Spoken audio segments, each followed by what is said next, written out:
So workers at Sydney Water have not been paid properly following a new payroll system being introduced without consultation. Our members have told us they're stressed and anxious about paying the rent, paying the mortgage, putting food on the table. This is an outrageous way for any employer to treat their workers, let alone one of the biggest public water utilities in the country. Now, despite everything we have done to try to sort this out, we still have serious and real concerns about our members' upcoming payroll this week. Our members and their families cannot wait. We're calling on the government to step in to help us to fix this with lodged dispute urgently at the Fair Work Commission. Our members work hard every single day. They deserve so much better than this. That's a pretty damning YouTube short that just was published recently about the Sydney Water payroll ERP failure, and just a bad look for not only the project itself, but certainly for Sydney Water as an organization. It's a bad look for everyone involved. And of course, it's a very unfortunate situation for employees of Sydney Water who are not getting paid on time, who are not getting paid the right amount in many cases.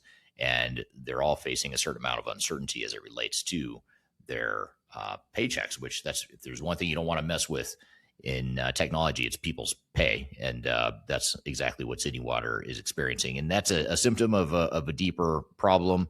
We're going to cover a lot of what some of these problems are here in episode 283 of Transformation Ground Control. Welcome to Transformation Ground Control. Ground Control. The podcast that covers everything related to digital transformation. Whether you're embarking on an ERP implementation, supply chain transformation, or any other business or digital transformation, this podcast is for you. 3, 2, 1. Ground control to Major Tom. Hello, welcome to episode number 283 of Transformation Ground Control. This is the tech-agnostic podcast that covers people, process, technology, and strategy. Everything you need to know to make your digital transformation successful. And we do it without the tech spin, without the marketing spin, and without all the sugar-coated unicorn and rainbow perspectives of what could be in the rare instance if you are successful with the digital transformation. But instead, what we talk about is what the risks are and how you can overcome some of those risks. And that's a big part of what we'll cover here in episode 283. Before we jump in, though, and get into today's conversation, I want to go back to this Sydney Water debacle. Just happened a couple weeks ago where they went live with the new Dayforce payroll system. Long story short, it sounds like it was a complete mess. Thousands of employees getting paid, or hundreds of employees getting paid late, in some cases getting paid the wrong amounts, in some cases not being paid at all.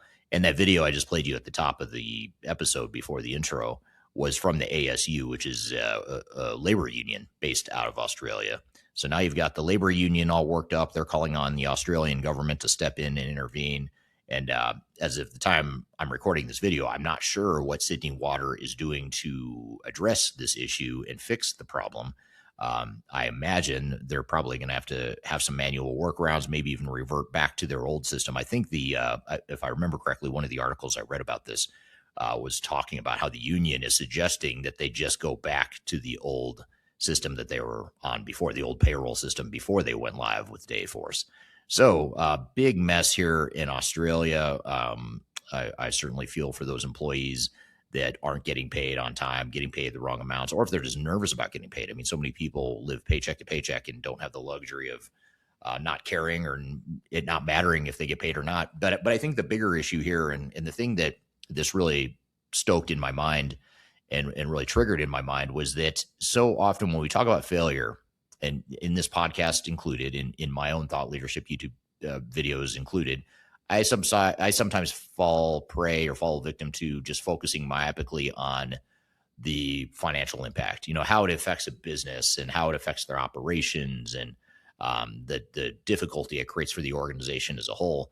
But what this is a stark reminder of, this Sydney Water case, is that many times, in most cases, ERP failures affect people in a very real way. Now, maybe you're not affecting their payroll as dramatically as Sydney Water is experiencing right now, but at the very least, you're creating psychological stress and just chaos and morale issues and things that don't show up in the project status reports. They're usually things that don't show up in the project budget or the timeline. But this is real harm that organizations oftentimes cause with their digital transformations. And so I think if you're a leader involved in a digital transformation, yeah, you want to focus on budget and timeline and capabilities and milestones and all that important stuff that is very important. You need to keep doing that. But I think leaders need to spend a lot more time looking at how their projects, their actions, their decisions affect their own employees. And I think it gets easy to get lost in the details of what we're doing day to day on the project, or to get caught up in philosophical debates around, do we build versus buy, do we customize or not, all important stuff. But a lot of times we're doing those or making those decisions in the context of purely financial and strategic decisions, without necessarily looking at how are these decisions going to affect our people? How will things look to our people when we flip the switch at Go Live? What's the risk that we're imposing on our people? And I would challenge each of you involved in a digital transformation, ask yourselves that question. Every decision I've made so far in this project, for better or for worse, how is it affecting people, and how might it affect people? How might it affect the culture of the organization, the morale, the psychological safety and stress and all that stuff of people? It just oftentimes gets overlooked. And yeah, we might think we're going to cover it all in training and make everyone feel good in training. But if you're waiting until training to really address the people side of things, or to really think long and hard about the people side of things, then you're waiting way too long. So love to hear your feedback on that comment, or that thread right there, in terms of, have you asked yourselves that question? Have you asked that question? Have you come across anything in your experience, in your project, where you recognize that there are challenges there? So love to hear your feedback there. And today we've got a really good episode for you. We're going to have Marcus Harris on the show here in a few minutes. We're going to talk about intellectual property, which on the surface, I'll be honest, the topic of intellectual property does not sound sexy or interesting to me on the surface. But the more I dig into this, and the more I think about and analyze and understand what customers are doing unknowingly, in most cases, with their intellectual property, and the way they're putting their intellectual property at risk, is very alarming. And I think it's very relevant, and something that every executive needs to hear. Every leader that's sitting in a boardroom making decisions around, how they're going to govern a project, or how they're going to make decisions that affect their organizations for years and decades to come. I think you have to listen to this conversation, because it's so important. It's something that doesn't get discussed nearly enough in digital transformation projects. It certainly doesn't get discussed in vendor marketing materials that's out there. Industry analysts aren't really talking about it either. So someone's got to talk about it. I'd rather talk about it here in a podcast rather than have you talking to me about it, in a project recovery or project rescue sort of situation. It's a lot cheaper for you to listen to this podcast than to hire our team later to fix it later. But what I will say is that we're going to talk about intellectual property today. And one of the training topics that we'll touch upon here in today's conversation is the control war over your ERP data, and how that's heating up. And that ties in very much to what we're going to talk about with Marcus. But there's a couple things that I want to use to frame the conversation with Marcus and this whole thread of intellectual property. There's two recent events. First, SAP, if you hadn't heard, SAP reached a settlement with the EU that forced concessions around third-party maintenance. And this is a very big development. I think it's a very positive development, in my opinion. I'd love to hear your thoughts. I know I've heard mixed stuff from people when I've made that comment. But if you're in the SAP community, whether you're an SAP consultant, you work for a vendor, if you're a customer, love to hear what you think about this EU settlement with the SAP, with SAP. If you don't know about it, I encourage you to go check it out, but I'll give you a quick summary here. But the reality here is that that now SAP has agreed as a concession to the EU that in the EU, non-SAP support providers can be used by SAP customers without getting penalized. In other words, SAP will no longer penalize SAP customers who decide to go find third-party maintenance, whereas in the past they had pretty, I'd call it aggressive pricing tactics and back pricing for customers that choose to go a different route than SAP Direct for their maintenance services. So this is a big win for customers. It's definitely a big win for Rimini Street, Spinnaker Support, and some of these other third-party support providers. I actually think it's probably a win for SAP in the long term, because SAP's got to do something here to rebuild trust with their customers. I've just never seen such a powerhouse company with such disdain amongst their customer base. I mean, there's so many customers we talk to that are just really unhappy with SAP as a company. They like the product. They like, in most cases, they love ECC. They're perfectly content with ECC. But now as they make this journey to S4HANA, which is the more recent version of SAP, there's just a lot of distrust in the ecosystem. I think it's going to harm SAP long term. SAP needs to figure out a way to be more customer centric and friendly. You can do that and still be profitable, still make your investors happy. You don't need to be as aggressive as SAP has been, in my opinion. So that's good news. EU and SAP agree on the settlement to where now getting third-party support in the SAP world is more feasible. It's less of a penalty from SAP. And if you're not in the EU, I would still point to the EU settlement as an expectation you have of SAP. So if you're in the Americas and Asia Pacific, wherever you are, I would point to that EU settlement and say, look, you're doing this in the EU. You made these concessions in the EU. I want that same agreement here, wherever you are. So relevant to you, whether you're in the EU or not. The second thing that's worth talking about that's very relevant to today's conversation with Marcus is SAP has recently published a new API policy that restricts how third-party tools can access and integrate with data in S/4HANA. Now, I've talked about this before on this podcast. If you recall me talking about it before, you'll probably know, and you might guess that I'm not a fan of this policy, this API policy that's restricting how third-party tools can access and integrate with data in S/4HANA. Now, the reason I don't like this is because SAP says it's due to it's security. They're doing it for security reasons because they can't have just any system accessing S/4HANA. Yeah, no, I'm not buying it. You're not going to convince me that that's the real reason. I know SAP well enough to know that the real reason is most likely that they want you using SAP products. They don't want you using third-party AI tools or third-party integration tools that are not owned by SAP. In other words, if you're not expanding the SAP footprint and you're not spending more money with SAP, they're not going to be as excited about you deploying that software. And to prove my point that this is what I think SAP is really basing it on, there's actually litigation that's related to this that involves Celonis. Celonis is a business process mining software provider. So business process mining, if you don't know, it's a technology you can install or use within your organization, and it'll use a web-based tool to go essentially crawl your systems, your technologies that you're using, and it'll look at the transactional databases and tell you what your actual processes are, what your actual cycle times are. It'll just show you how people are really using the system in terms of the volume of transactions, the deviations from what you think are the standard transactions, the time it's taking to complete certain process flows. It gives you actual data based on the systems you're using. So Celonis provides this business process mining tool. Celonis had historically been able to access S/4HANA along with other ERP systems. And when I say S/4HANA, I'm not sure if, to be clear, I'm not sure if this is related to S/4HANA, if it's related to ECC or both. So let me just paraphrase or rephrase that by saying that it's related to SAP products. I'm not 100% clear on which exact ones, but Celonis is suing SAP over this issue that in the past, Celonis had been able to access and tap into SAP products to do its business process mining, but then SAP bought a competitor of Celonis called Signavio. Now SAP owns Signavio, and they've since said that Celonis can no longer access SAP data. So now Celonis is suing over this. And so again, SAP says it's about security, but a lot of people, myself included, think it's about control. They're trying to steer you into SAP sanctioned products and away from third-party competition. That's my personal opinion. I have no legal basis to make that claim, in court or whatever without further analysis. But on the surface, that's what it looks like to me.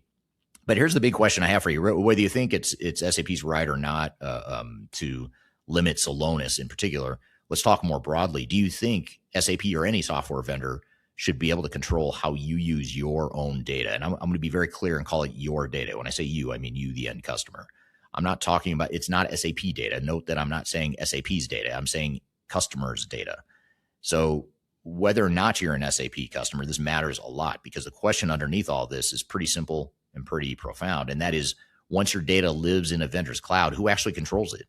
You or them? Who should control it? Who actually does and who should control the data in the system, the software vendor or you? I'd love to hear your feedback in the comments below. Let me know what you think. Who owns data in a cloud system, the vendor or you? Let me know what you think below. So while you're digesting that, while you're thinking about that, the answer to that question, I'm going to be joined today by Marcus Harris. He's joining me from Taft Law. He's a software attorney. He's a former in-house counsel of both SAP and Infor.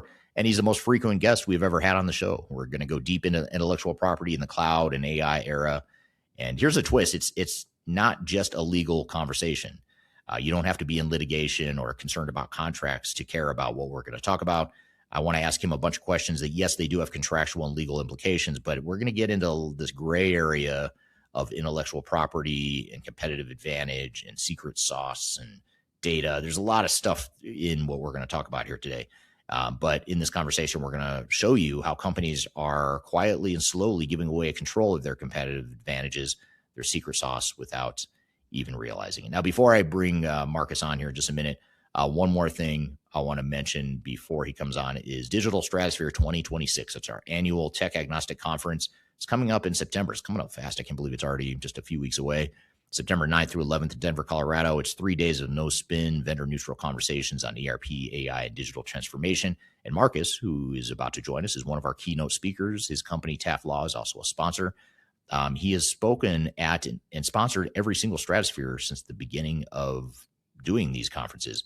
So you can go to stratosphere2026.com, use the promo code earlybird20 for 20% off. You can join in person in Denver, or if you aren't able to make it physically in person, which you hope you can, but if you can't, you can also join remotely, virtually, online as well. We'll stream it live. We'll take audience questions in person and virtually. So be sure to join us. So let's get into it. Let's get into the conversation with Marcus Harris. Again, Marcus Harris, he's an attorney at Taft Law.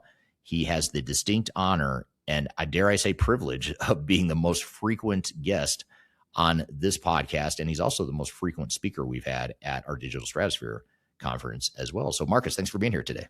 Well, thanks for inviting me. I always enjoy talking to you, and it's a pleasure and an honor to be the most frequent guest on your show. And we always have good conversations. And I think, we were talking a little bit before we jumped on here, and I think, we could talk about these things for, hours. And we probably should have recorded some of our conversation previously, but I'm excited to talk about those things. My name is Marcus Harris. I'm a software and technology attorney with a particular focus on drafting and negotiating ERP-related contracts and litigating failed ERP projects and digital transformations, really nationwide, in courts and before arbitration panels. And I think I was in-house at a couple of software companies, SAP and Infor, early in my career. And so, I've got a little bit of a unique perspective on some of these issues and the way that the vendors typically will look at these issues. And today, my practice, we're on the other side of these transactions on a consistent basis, both transactionally,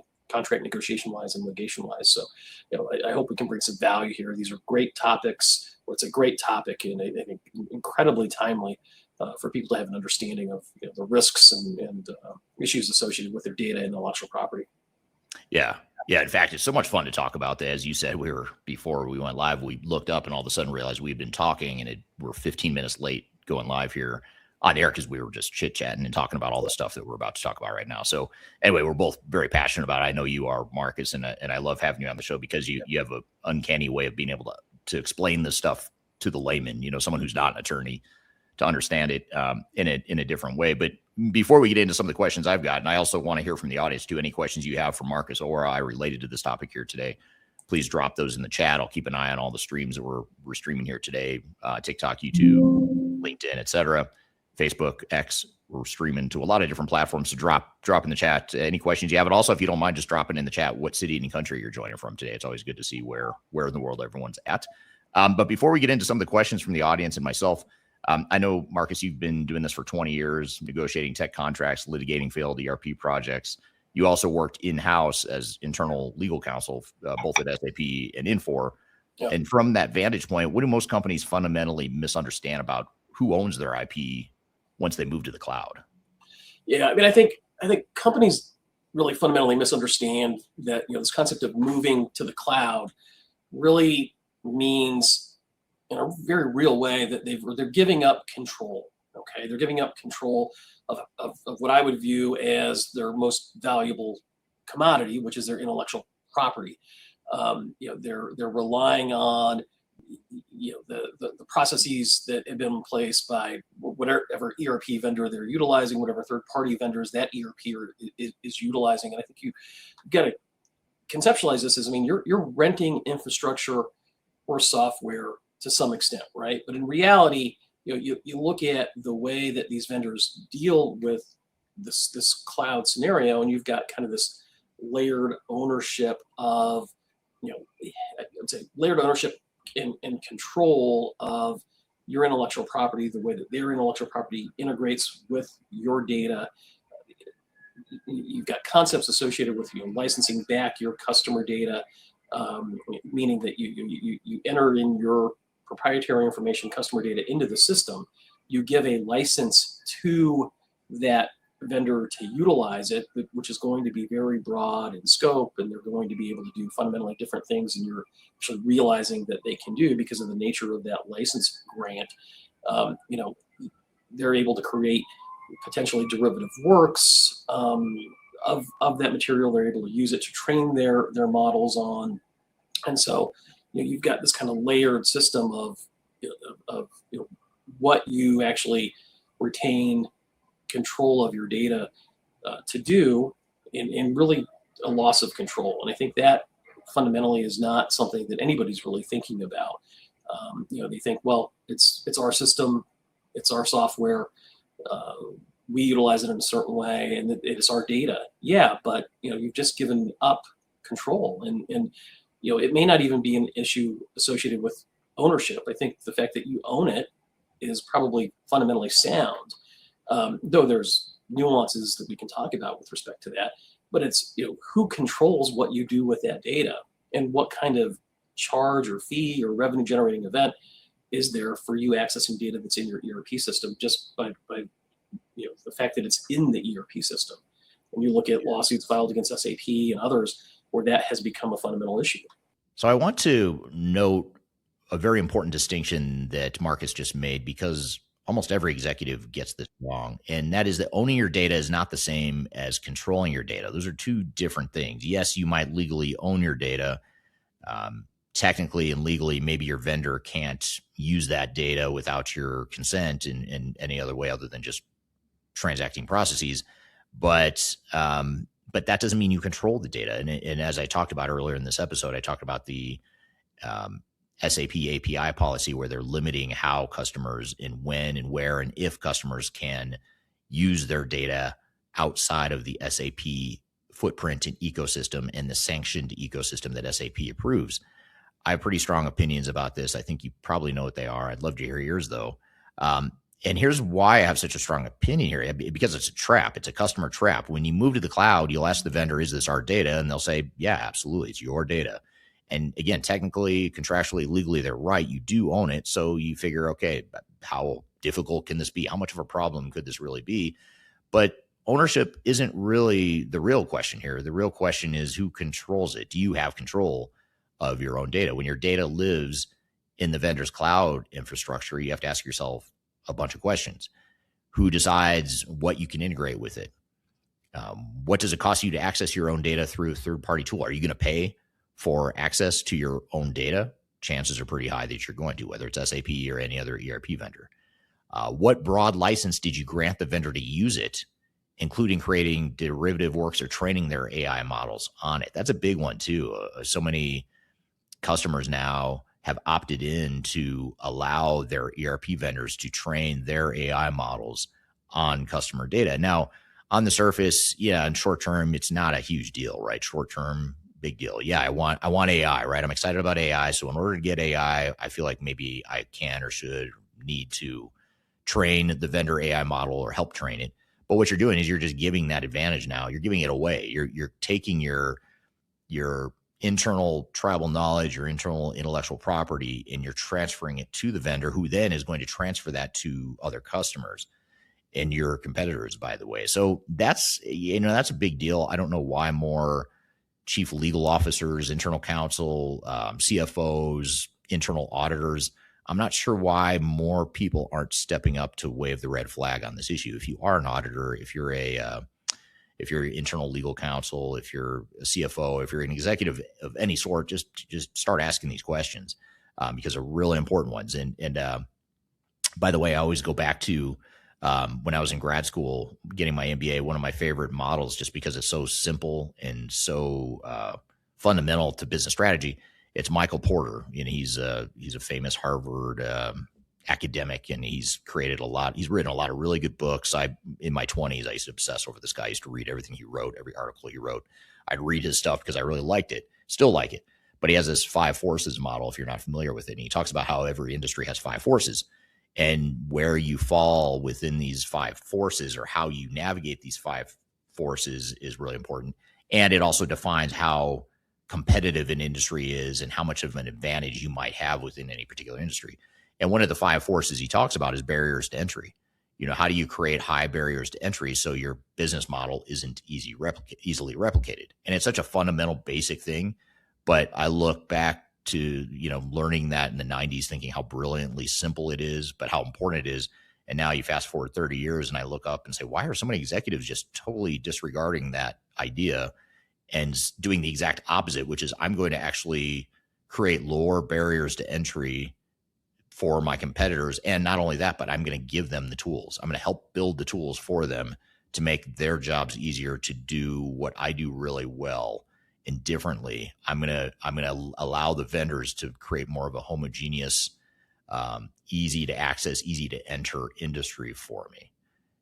I would invite you to pause the podcast right there, stop and think about that for a minute, especially if you're an executive, and look around you and look at the decisions you're making and look at, maybe unknowingly, is my team doing that? Is my team right now creating lower barriers to entry, which, by the way, is not a good thing. Your job is not to create lower barriers of entry for your competitors. Your job is to protect your competitive advantage.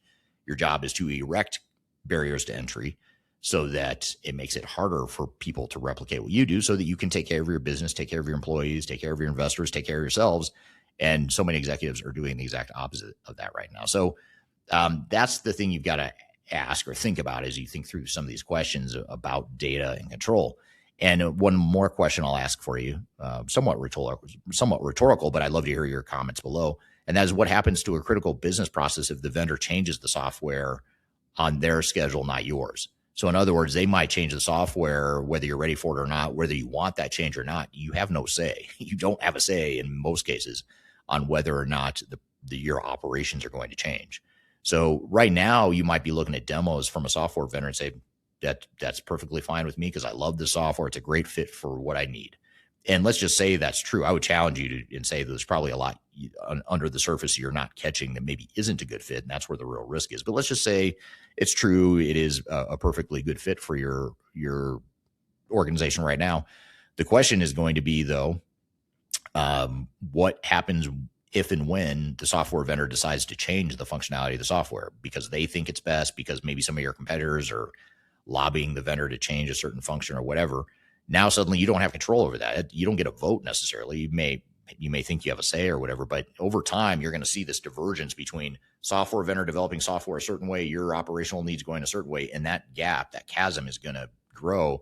The only thing that's different today, which that chasm has been real, since the beginning of technology, but the difference today is, in the past, at least, you could do something to close that gap. I can go replace the software. I could customize or change the way I'm using it. Now you have less flexibility and the switching costs are a lot higher. Getting out of your contract that you're about to sign, or the one you're signing right now with the software vendor, is a lot harder to get out of. It's going to be a lot harder to change systems in the future. And we have yet to see that day of reckoning come, which I think probably isn't too far off. It's probably 5 to 10 years out. We're going to see where we as an industry will be paying the price for the bad decisions we're making right now, even though those decisions seem like good ideas to all of us right now, to the vendors, to the system integrators, to the end customers. But I think 5 to 10 years from now, we will be paying the price, and it won't be pretty. But we'll have to bookmark this podcast, come back to that thought in 5 or 10 years and see if I was right or if I'm overblowing what I think is a really big deal. So you can still own something completely. Here's the lesson. You can own something completely and still have almost no control over it. And in the cloud, something that really matters is control. And Marcus said it really well. He said the vendor owns the infrastructure the data resides in, and that gives them a leg up over you, even though it's your data. So we have to stop asking ourselves, do we own the data, and start asking, how much control do we actually have? That's the question that the vendor doesn't want you to dwell for too long on. So we've got a lot more to cover. I want to get back into this conversation with Marcus because we're just getting started. We're going to take a quick break. We'll be right back with more Transformation Ground Control.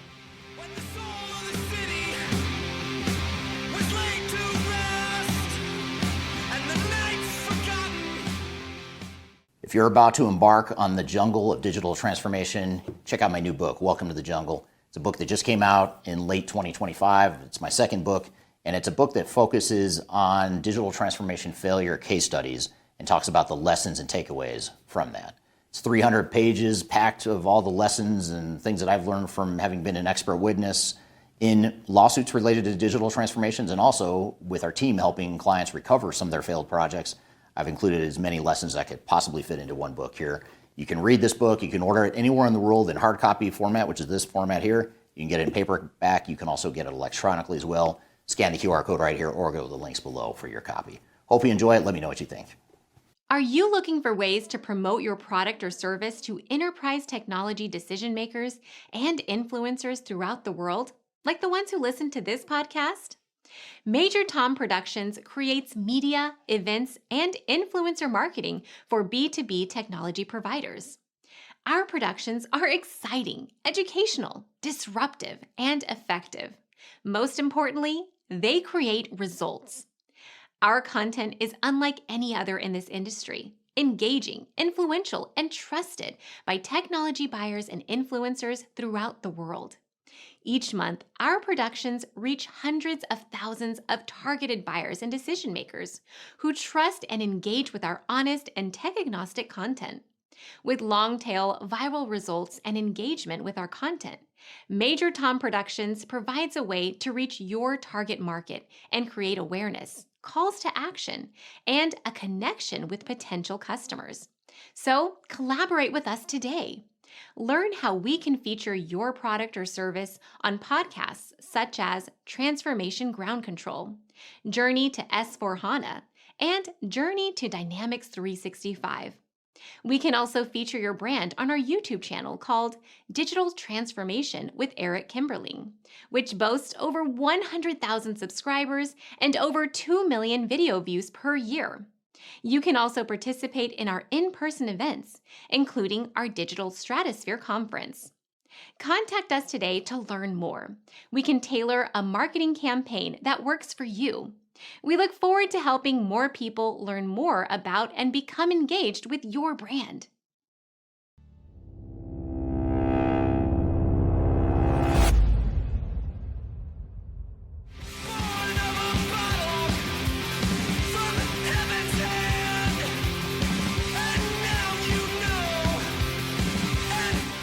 So I want to show you this LinkedIn post that I recently posted, and it's just a quote that I came up with just in the last few days. And I want to get your feedback on this because I think it's really relevant to today's conversation. And that is, in a world that demands flexibility and hyper-personalization, cloud ERP and SaaS systems are forcing rigidity. It's simply not sustainable. That's my opinion. And I feel more strongly about this over time. I can't help but look at what's happening with, look at, Netflix, for example. Netflix has mastered this idea of delivering such a highly customized, highly personalized experience to its customers. And you could argue all day that, well, that's different. That's content. That's different than creating highly customized manufactured widgets or whatever. But I would argue to you, I'd submit to you that, the types of manufacturing companies we work with, the types of financial services companies we work with, even the government entities we work with, aerospace and defense. I mean, we look at all these different organizations we work with, and most of them are pursuing flexibility. They're looking for ways to satisfy their customers in very unique and different ways that is very different from their competitors. So going back to that quote, the world around us, in my opinion, is moving towards flexibility, towards hyper-personalization, hyper-customization. But yet the enterprise tech space is going the exact opposite direction. I can't quite get my arms around how that movement is continuing. Now, on one hand, I kind of get it because the money is there. Investors, if I'm an investor in a software company, I fully believe in this homogeneous, vanilla, generic technology model because it's so scalable. It's way more scalable to deliver a software product, or any product for that matter, that's very homogeneous.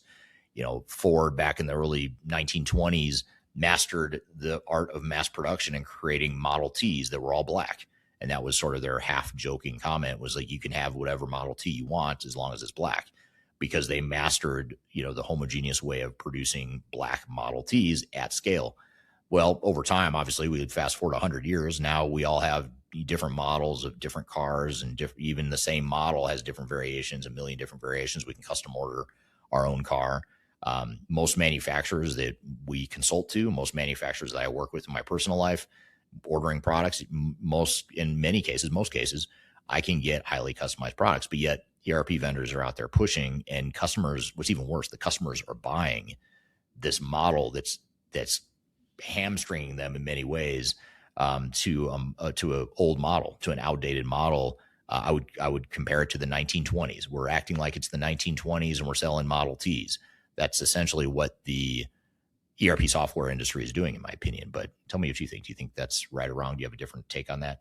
And speaking of opinions, let's get back to the conversation here with Marcus. We're working with clients. A lot of times executives have this misnomer, this false belief that, the software is going to solve our problems in terms of giving us the answer in terms of how our processes should work, how our workflow should work, et cetera. And while that's true to some degree, it's giving you a tool set that might make your processes better.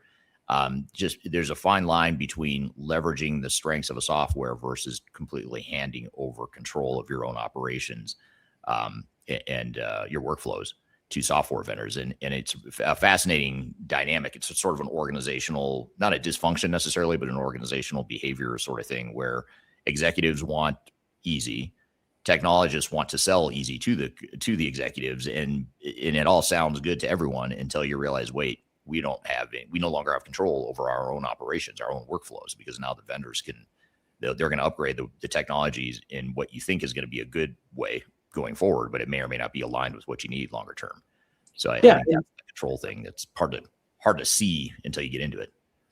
Yeah, and I mean, I think you've got to anticipate that and have people on your team that understand that that's a possibility, and try to contract around that. The goal is, in any contract that I negotiate, is to maintain as much flexibility as possible. You want all the indicia of ownership of that data, of that intellectual property, of the tool that you're accessing and utilizing, the software tool, the ERP set,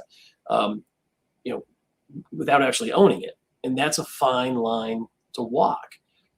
If there's some key process that is important to your business, that the software has specific functionality that gives you a competitive advantage or is critical to your business, and because this is in the cloud, that functionality is modified, it's diminished in some way, or it's just different, that blows out that particular business process for you. What do you do, right? Yeah. You just spent hundreds of thousands, if not millions of dollars on a piece of software functionality, and now it's changed, and that fundamentally impacts the way that you do business. You've got to account for that. And that goes beyond just owning the particular data or the intellectual property, but it goes to what you were saying about workflows and processes. Yeah, and it's interesting because when I first hear the term IP, I think data. I think competitive intelligence, like information about your customer list or your product information, really sensitive proprietary type stuff. When I hear IP, I think that, but there's also another layer that's a little less cut and dry. And this is part of what we were talking about before we went live, is you've got like the clear IP type stuff that if someone steals your customer records or information, that's clear IP violation and clear IP legal issues. But what we're talking about here is a little more nuanced, where it's like the vendors probably aren't going to get sued for taking your IP, but you're unknowingly giving them control over your IP in a lot of different ways. Right. What do you think about that? Well, I mean, I think, look, you can break this down into a few buckets, right, of what kind of control you're giving up. And I think you're giving up broad rights to really use, analyze, and in some ways aggregate your own data and your own workflows, right? There's going to be some sort of implicit or even explicit license for that vendor to use your configurations, your custom reports, whatever kind of process mappings that you've got. They have the ability to utilize that. And if it's not explicit in the contract, there's certainly going to be some sort of implicit right for them to utilize it.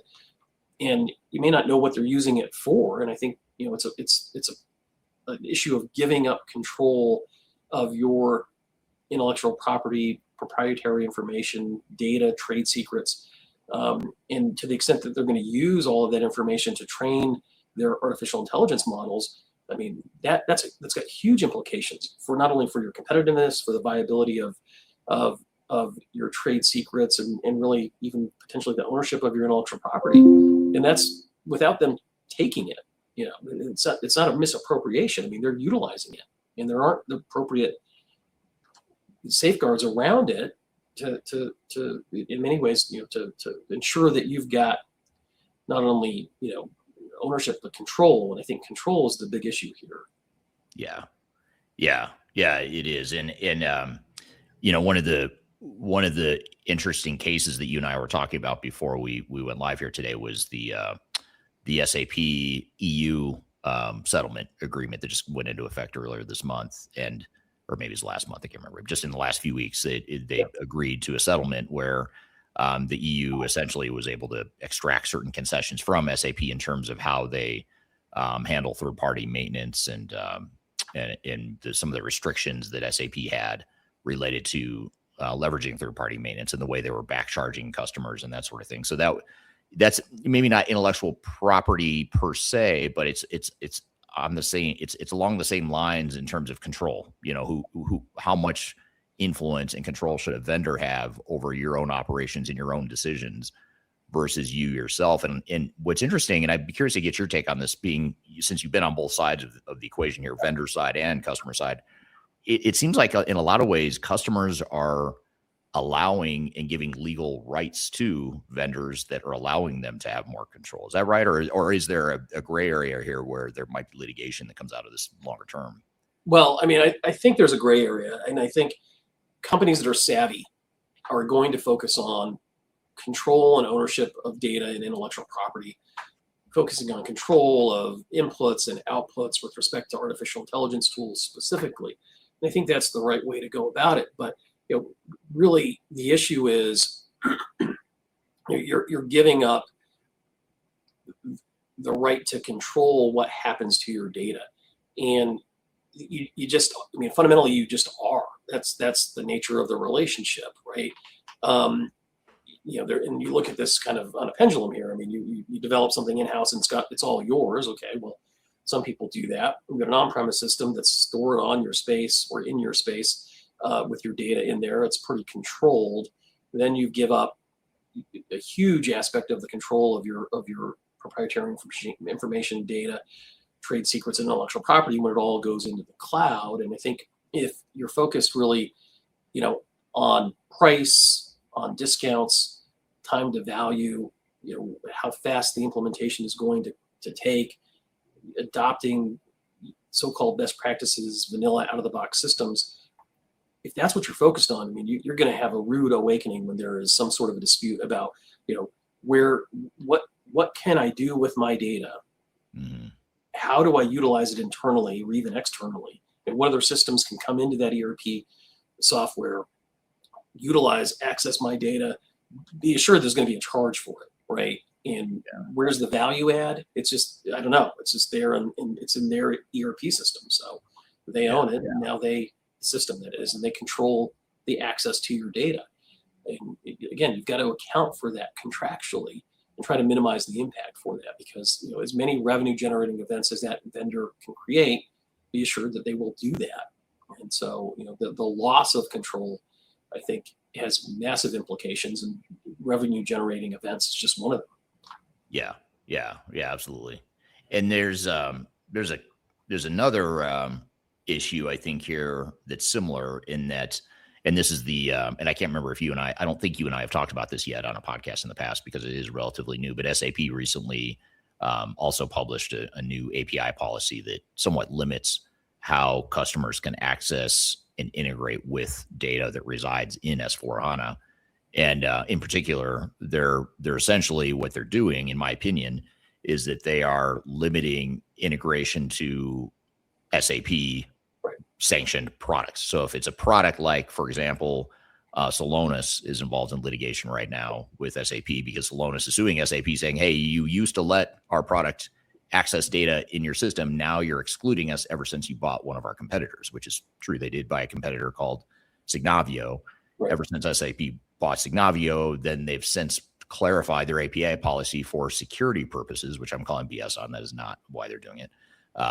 This is my personal opinion. I know you can't validate that or not because you're an attorney, Marcus, but my opinion is SAP is doing it because they want you to double down on the SAP ecosystem of SAP sanctioned products. They don't want you using a third-party competitor to integrate with SAP data. So the reason I bring this up is because it does beg the question. I've gotten into debates with people in the SAP community about this. Is it really SAP's data or is it the customer's data to make decisions on how you can or can't access that? And maybe part two of that, if you do have an opinion, or if you're able to provide an opinion, is security enough of a concern that SAP would have the right to say, Mr. or Mrs. Customer, you're not smart enough to make good security decisions for yourself, so we're going to make that for you? And I know that's a very loaded question. That's a totally biased way of asking the question, but, but I just want to it is, but I think you're right on. And, look, I'm right there with you. I think the Celonis case is really a canary in the coal mine. You look at that and you see exactly what they are trying to do. This new API policy is another one where, again, and I feel like I'm sounding like a broken record here, but it's all about control and being able to leverage your access to your own data. SAP doesn't own that data. They own the infrastructure in which the data resides. And I think that fundamentally gives them a leg up over you, even though it's your data, right? And I think, to answer your question specifically, does security give them some kind of fundamental right to dictate, how you can utilize or access your data? Well, I think it's a cover, to be quite honest with you. I really do. I mean, I think, are there legitimate concerns there? Certainly. But for them to dictate specifically, that you can only use SAP partners or SAP approved providers, that's, I think, problematic. And I think, it's done not, for your benefit, which it's done under the cover of, right? Okay, here's the data security issue and we're helping you out there, but it's done for their benefit to, put as many controls over that system and your data as they possibly can, and to extract as much revenue from that access as they can. And in fact, this is so rampant right now. I actually had an SAP employee reach out to me and call me, kind of a whistleblower type thing, and just kind of alert me as to what what SAP is doing and kind of where they're at.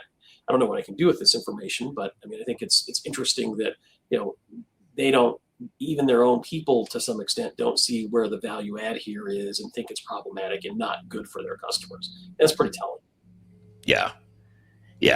And I think, these are all, when we talk about these things, I think it's important to set the context of why it's so important. I mean, to be clear, I'm not suggesting in any of these conversations or these risks, the risks that we're identifying, I'm not saying that necessarily means that you should not deploy SAP or you should not deploy an ERP system of choice.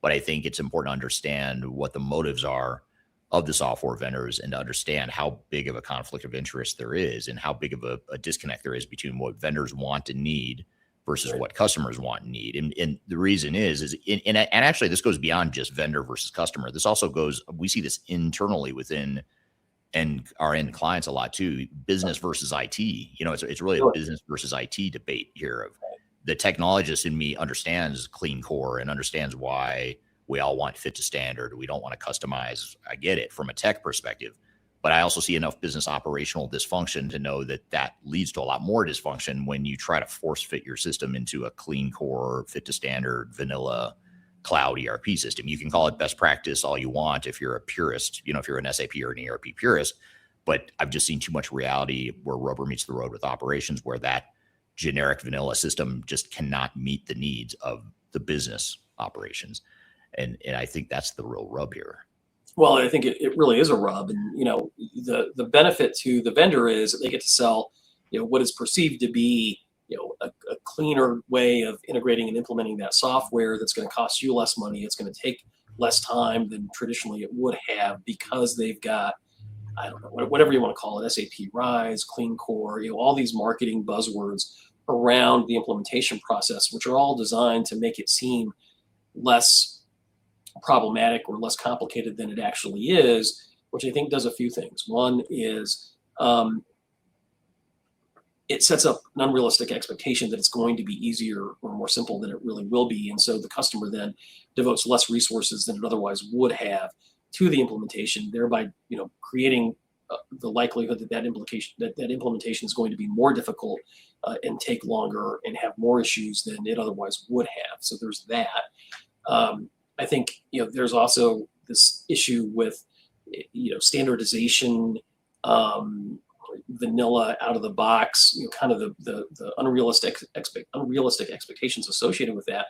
And, I will tell you that when these things fail, often it's because, there was an over reliance on this out of the box mentality by the integrator or by the vendor. And then when they go live, the software doesn't do all the things that it needs to do because there wasn't appropriate customization or modification of that system to address gaps in functionality.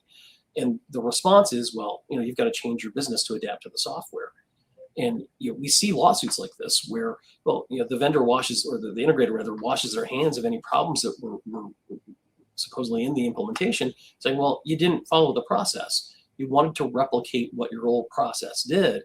And I think there's truth to both sides of that, saying, well, you can't over customize, and also say, well, we need to customize the system to accommodate our unique ways of doing business. And the whole irony associated with this is, if you've got some sort of secret sauce or some sort of competitive advantage, and the vendor is telling you, don't worry about that, just adopt this out of the box, uncustomized system, you're going to preserve your ability to upgrade. You're going to be, financially better off in the future. There's some truth to that, but what are you giving up? You're giving up what differentiates you from your competitors, especially in the context of artificial intelligence. If you're putting all your workflows and your processes into these tools, and they're learning based on your data, and that output is available to everyone that's utilizing the system in your space, what have you just done to your competitive advantage and your trade secrets? That's a huge issue. Yeah, and it is interesting, and you and I were talking about this before we came on the show live a few minutes ago. But one of the things that fascinates me is, if we back up for a second and just say, what is the job of a leader within any organization? Right. They are certainly responsible for saying, hey, it's time for us to modernize our tech stack, which is what a lot of leaders are finding right now. But beyond that, they also, their job, I would argue, is to protect their intellectual property, not just in a way that doesn't get them sued, which I think that's where I've, a lot of discussions I've had with you or questions I've asked you before have really centered on, data and things that you could get sued over. But here we're talking about something that's like, it's not tangible. It's not easy to see, but it's almost like you're quietly giving away, or you're slowly giving away your secret sauce. It's sort of leaking out of the organization now because you're passing it on to a vendor. You're passing it on to your competitors unknowingly, because now you've trained the AI model that the vendor uses with your competitors. You've trained that same AI model to help your competitors. It may be helping you too, but you're also helping your competitors. And you have to look at that and say, am I being a good steward of my intellectual property and my core strengths and competitive advantages and things like that? It's not, and this isn't a tech discussion. This is more of a strategic conversation. I think that's what makes it so difficult to have the conversation. Yeah. And I think, you look at this and what are you giving up, right? You're giving up your differentiated advantage, and that essentially is disappearing into the vendor's standard configuration, right? So you've given up what makes you a key force in your industry that differentiates you from your competitors. You've given that up for the sake of efficiency. And, what's the cost benefit analysis of that? I'm not really sure, but you've got to quantify that in some way, because I think, what executives are focusing on the bottom line of the implementation, right? They want the biggest discounts. They want the quickest time to go live. They want low costs, and you get all that, by adopting best practices, standardizations, vanilla out of the box mentality. But what's the trade-off? And I think the trade-off is, it's intangible, but it's there. So one thing that should make every executive listening slightly, if not completely uncomfortable, is that the cloud is quietly and slowly leaking your secret sauce to your competitors, and you're enabling it. You're allowing it to happen. So think about how this works. Your competitive advantage, the unique way you operate, your proprietary processes, your hard-won workflows, that's your secret sauce. It's what makes you better than your competitors. And in the old on-prem world, you built that into your system and you controlled it, and everyone was happy and everything was fine. Well, then the cloud came along, SaaS came along, vendors came along and pushed really hard on this concept, this idea of vanilla cloud. And now we're moving to a vanilla cloud system with AI on top. You feed your workflows and data into the vendor's tools. The tools learn from your data, and that learning, the improvements that are enabled by that learning, become available across the vendor's customer base, including your competitors. So think about that. You're training the AI model that helps your competition. Yes, it helps you too, but you've taken the thing that made you unique and now you've poured it into a shared pool that homogenizes everything towards the same baseline. I'm assuming homogeneize is a word, and if it's not, hopefully you know what I mean. But here's what makes it so dangerous is it never shows up on a status report. It's not a line item. It's not necessarily involving a lawsuit. It's not necessarily a breach of contract. It's just your competitive edge slowly dissolving into the vendor's standard configuration for the sake of efficiency and scale. And here's the kicker, removing technical debt. I'm going to come back to that technical debt point here later in the episode. But so often we view customization as a bad thing. Customization is bad. We should not do it. We should just use vanilla off-the-shelf software. And the technologist in me agrees with that. I think most software vendors would agree with that statement. But we have to look at it from a pragmatic business operations perspective. That's where the idea of vanilla generic AI doesn't work. So we're trying to be more efficient. So it's coming from a good place, but it's not a reason. None of this is a reason to avoid the cloud or avoid AI. I'm not suggesting just avoid technology because you might lose your competitive advantage, but you can be a lot more deliberate than you and other leaders in the space have been. There's a reason for you to be deliberate here. You want to identify your secret sauce, carve it out of the broad data licenses in your contracting. You could put guardrails on what the vendor's AI can learn from, because being a good steward of your IP isn't just about not getting sued. It's about not giving away the very thing that makes you worth beating. And, again, think of it from the perspective of how can we move forward with this modernization effort, even if we are to some degree using commercial off-the-shelf cloud SaaS software. That's okay, but maybe there's certain parts of your business where you deliberately want to not deploy a generic vanilla model, and you want to preserve what makes you better and different than your competitors. And that's where you want to look at potentially having something completely different than your competitors. And again, the technologist in me might be terrified by the idea of you custom building something, but the business strategy guy in me really likes it, because that tells me it's going to be hard to replicate. Only you own it. You're not allowing a vendor to tell you how you're running your business. You're creating what best practice is to you. You're creating your strategic advantage. And I think that's what the big takeaway is here, and the big question that every leader should be asking right now. I'm here with Marcus Harris. We're talking about intellectual property, what it means in this world of ERP and AI. We've got a lot more to cover. We'll be right back with more Transformation Ground Control. I met her in a club down in Old Soho, where you drink champagne and it tastes like Coca-Cola. C-O-L-A. If you only attend one event this year, make it Digital Stratosphere 2026. It's our annual flagship conference. It's going to be September 9th through 11th in Denver, Colorado, the same location as we held it last year. It's 3 days where digital leaders, ERP practitioners, and transformation experts come together for no-spin, vendor-neutral conversations on ERP, AI, and digital transformation. There's no marketing fluff. There's no pay-to-play sponsorships, just real practitioners sharing real lessons. Go to thirdstage-consulting.com/stratosphere to learn more and register. Tickets are limited, and these always sell out, and I'd love to see you there. The last thing you want to have happen is for your digital transformation to end up in court. I've been doing this for 20 years and I have seen everything. My name is Marcus Harris. I'm a software and technology attorney focusing my practice on drafting and negotiating software-related contracts and litigating software disputes across the country. Feel free to reach out to us at taftlaw.com. We'd love to talk to you about the litigation process and what you can expect.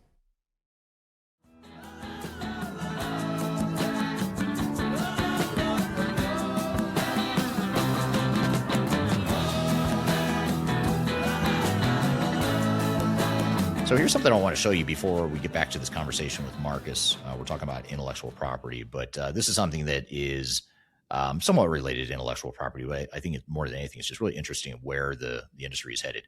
Now, I'll admit, before I show you this, I'm going to be honest, I used AI to create this, and it didn't turn out exactly the way I wanted. But essentially what I did, and if you're listening to the audio-only version of this podcast, I'll try to verbalize what's on the screen in front of us here. But what I wanted to do is I wanted to analyze, just over the last 12 months, what stocks are performing the best in the enterprise tech space and which ones are performing the worst. And actually, to be honest, what triggered this idea was that I would keep an eye on the tech space, and I had noticed recently, I knew that SAP and Oracle, as an example, were struggling. Their stock prices have been dropping pretty significantly over the last 12 months. And I wondered, what are the other stocks doing? So I did a analysis using AI, looking at July 15th of 25 through July 15th of this year in 2026, to look at what was the percent increase or decrease of all the different software vendors in the space. Now, the ones that are doing the best, the top three performers, are not the ones that I would have ever in a million years have expected or had guessed. And this is, I'll tell you in a minute where the graphic is broken, but this part's fine. So Datadog is a company that does data migration type stuff. They're up 86%, almost 87% over the last 12 months. CrowdStrike is up 72%, and MongoDB is up 58%. Never heard of two of those three. I know CrowdStrike. I was not familiar with Datadog or MongoDB, yet they are one of the highest performing stocks in the enterprise tech space over the last 12 months. Now, you may be wondering, what about SAP, Oracle, Microsoft, and all those guys? Well, SAP is one of the bottom performers. So SAP is down 46%, Oracle's down 47%, and HubSpot is down 57.5%. And the error in this graphic is that I could not for the life of me get ChatGPT to show the graph the way I wanted to, which is to show the percentages.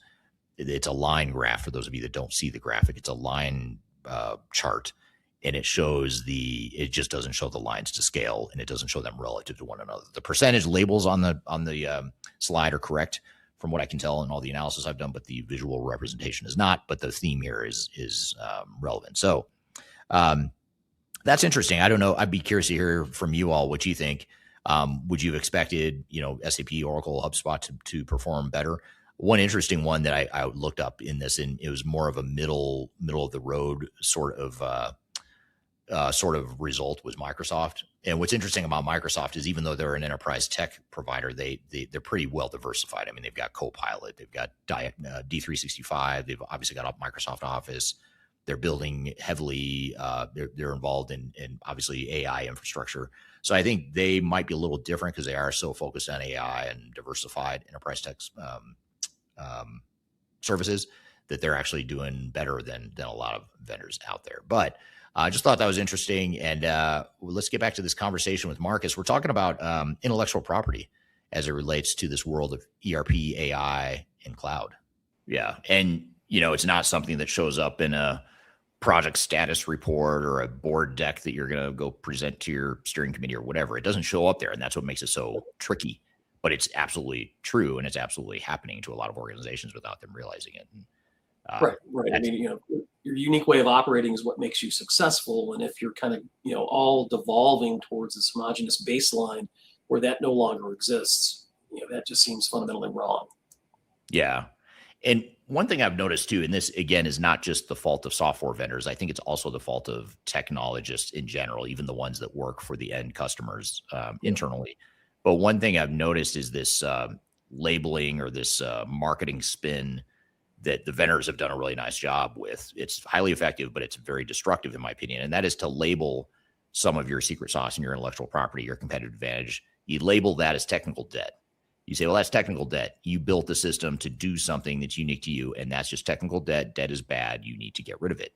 And to me, that's really dangerous. And again, that term is brilliant. Whoever came up with that term and decided to deploy it across the industry is very smart. They know exactly what they're doing when they say technical debt, because it has such a powerful connotation. But in my opinion, it's too powerful in the wrong way, because it's focusing on the wrong thing, which is customization is bad. I need to go to a modern vanilla system. And by the way, what also gets lost in this whole thing is all you're doing is just you're building new technical debt. You're spending money on new technical debt that 5 years from now or 10 years from now, you're going to say, well, that's technical debt. We got to replace it. So you got to get out of this hamster wheel of thinking I got to get rid of technical debt because you'll never come out ahead. But that's a whole nother it's a whole nother story. But what are your thoughts on that? I mean, it seems like, and again, this isn't necessarily something that leads to litigation or the need for an attorney, but it is very important to understand that.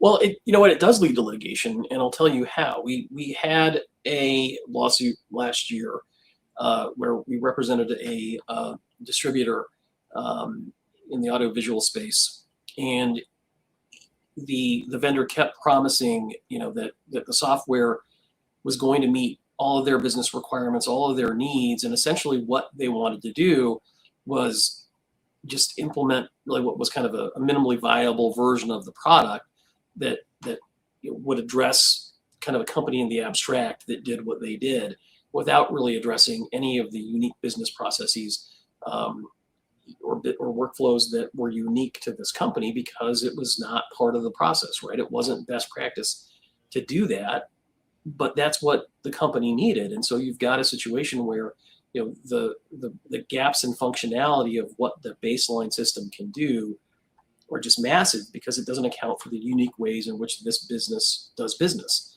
And so that leads to allegations of fraud, negligent misrepresentation, breach of contract, breach of warranty, and it becomes difficult to defend those cases in some ways, because you're right, this term is a brilliant term, right? Technical debt. How do you argue that all of this one-off customization that you've done to your system to account for unique ways that you do business is really efficient and a best practice? I mean, in the broad scheme, maybe it's not, but for this particular business in this particular industry, that's what differentiates them. And for them, it is a best practice. So how do you kind of balance those two needs? Yeah. It leads to massive problems. So I want to bust a myth here very quickly. And the myth that I want to dispute and the statement I want to make, or the claim I want to make, is that technical debt is one of the most effective and most dangerous marketing weapons in the entire industry. It used to be, in my opinion, it used to be best practices. It used to be best practices just drove me crazy. It still does, but it's sort of lost its luster over the years. And you can only be triggered for so long before you move on and get triggered by something else. And in my case, I've moved on from best practices to some degree, and now I'm definitely triggered by this concept of technical debt. But because I think the reason I don't like it, and the reason it bothers me, is because it is so effective. It's sort of like a misleading or a gaslighting term that it's not true, but is so darn effective that it drives you crazy. And that's the case for me with technical debt. Now, I've been in arguments with people, or debates, I should say, with people in the industry that totally disagree with me and say, no, technical debt is a real term. It has real meaning. And I agree. I've studied the history based on that debate. I did study the history. I understand where technical debt originated, where the concept comes from. I know what the intent in the meaning of the word is, but the way it's used and the way it's viewed so one-dimensionally is where I think leaders get into a lot of trouble, and people make a lot of bad decisions based on it. And here's the sleight of hand I'm referring to. The sleight of hand in the word technical debt is the operative term being debt. Debt is bad. Debt is something you're obligated to pay off. So when a vendor or consultant points at your customizations, the ones you built to run your business your way, and calls them technical debt, they've framed your competitive advantage as a liability you're required to eliminate. And how do you pay off technical debt? Well, you buy new software. That's just a convenient answer to the debate of what, if there is a debate, of what do we do about technical debt. Now, many of you listening may be saying, okay, Eric, that's assuming that customization was done for a reason. And I'll give you that. Most organizations we work with have a combination of technical debt or customization that was not necessarily, like, there was no real good reason for customizing the software the way they did. Now, having said that, there are also plenty of cases in just about every client we ever work with, plenty of examples where they did do it for a good reason. There's something different about their secret sauce that makes them different, gives them a competitive advantage. Now, the vendors will say to you, they'll gaslight you into thinking, well, you're the problem. If you're just resisting change and resisting best practices, I guess you're just happy with technical debt then, aren't you? And again, it's sort of a manipulation of words in many cases.